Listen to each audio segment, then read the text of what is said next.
లేచి బయటకు వచ్చాను ఆడుకుందామని. అదేంటో మంచి ఇంట్రెస్ట్ మీద ఆడుకుందాం అనుకున్నప్పుడే ఒక్కరు కూడా కనిపించారు. సరేలేండి, నాకు తెలిసిన తాతయ్య వాళ్ళ ఇల్లు ఇక్కడే ఉంది. పదండి తాతతో ఆడుకుందాం. ఎక్కడికి వెళ్తున్నావు మమ్మీ? తాతయ్య వాళ్ళ ఇంటికి మమ్మీ. తాత లేడురా. ఉన్నాడు మమ్మీ, లోపలే ఉన్నాడు. లేడు మమ్మీ. రోజు ఆడుకునేదాన్ని, ఆ మాత్రం తెలీదా మమ్మీ నాకు? పద లోపలికి వెళ్దాం.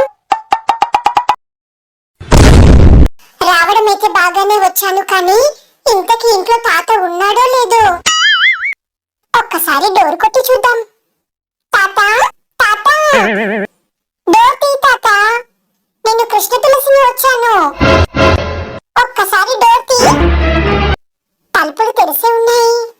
దేవుడా, తాత ఇంట్లో ఉండేలా చూడు స్వామి. తాతయ్య ఉన్నాడు.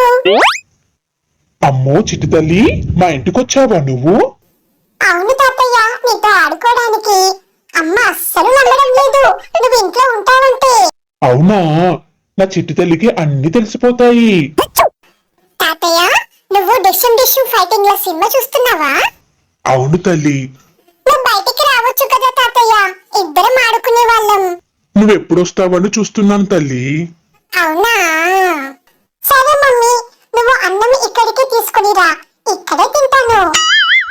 సరే సరే. చూసారా ఫ్రెండ్స్, నేను ఎప్పుడు తప్పు చెప్పను, నాకు అన్ని అలా తెలిసిపోతూ ఉంటాయి. నేను చెప్పినట్టు